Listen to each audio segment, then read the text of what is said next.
from our CBS News contributor, Bob Schieffer. He's with us now, joining us from the Green Room. He is with CBS News contributor Peggy Noonan and CBS News political analyst Jamelle Bouie. So, Bob, your thoughts on Donald Trump and his victories? You know, I was shuddering to think you might say, let's get some answers now, because we don't got no answers here.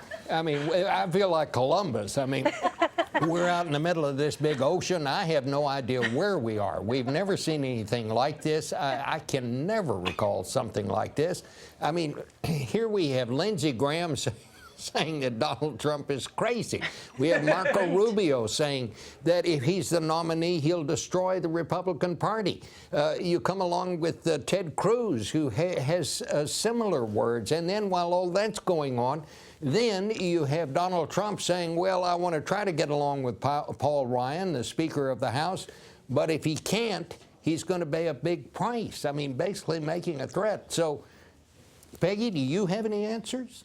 I found it. Do I have answers? No. I mean, I have no idea where this is going. We are in uncharted territory, as you said earlier. One of the mysteries of this year, one of the reasons you can't quite predict anything, was exhibited by Donald Trump tonight very quickly. He shows up on a presidential stage. It was like 2008 and Obama with the pillars behind him. It was a very presidential set. He gave a sober, rather dignified, a kind of serious speech that touched on some really serious points of policy. And then afterwards, he couldn't help himself. He took a question on the way out and said something rather menacing about Paul Ryan. So that's the two sides of him. So if even one individual in this drama has so much going on within himself, then add all the other individuals and you got a lot of drama.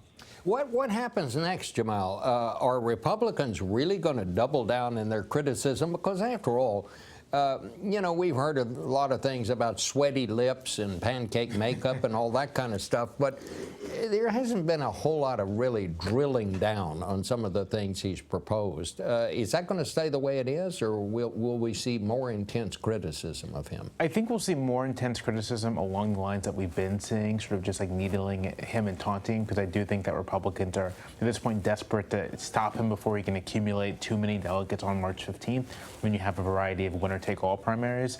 But I'm not sure we'll see substantive criticism of him, because I think the Republicans are in a bit of a bind.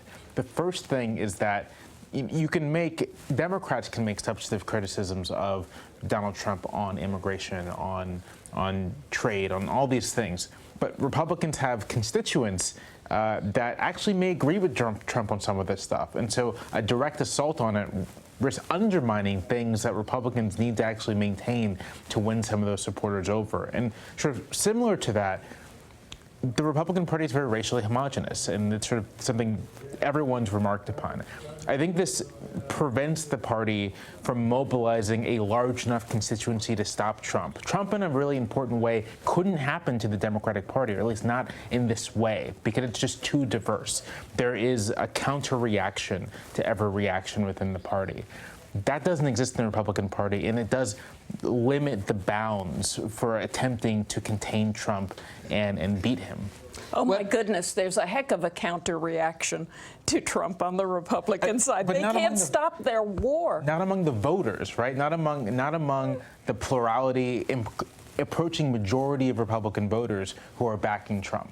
But what about when Lindsey Graham says, we're about to elect the most dishonest politician in America, Hillary Clinton, because our nominee is crazy. And he says dishonest always beats crazy.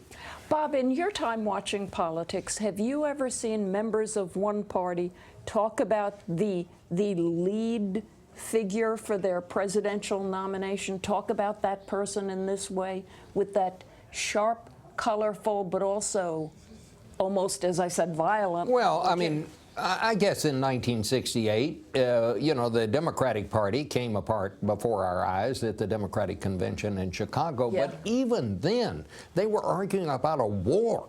and getting the troops out, and we're involved in a losing situation. And you had Gene McCarthy, and you had Hubert Humphrey, and just all this turmoil in the streets, and riots broke out. Yeah. But I don't recall the kind of insulting. Nobody called anybody crazy. Yeah, one of the reasons I ask it is, can you walk back from that?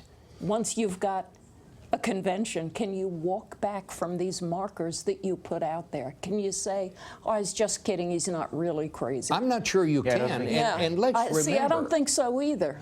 Let's remember what happened to the Democrats in 1968. They lost, and then the next year wound up nominating George McGovern, and he went down to the largest defeat ever because they threw out all the old party leaders. But you had the sense the Democrats had a certain amount of give then that I don't sense in the Republican Party now. I feel like the give has been stretched and snapped. I think that's right. Well, thank you. I'm sorry we didn't have any answers here, but we're thinking hard about it. No, we like your thoughts. Thank you so much, Bob Schieffer, Okay. and to your panelists as well.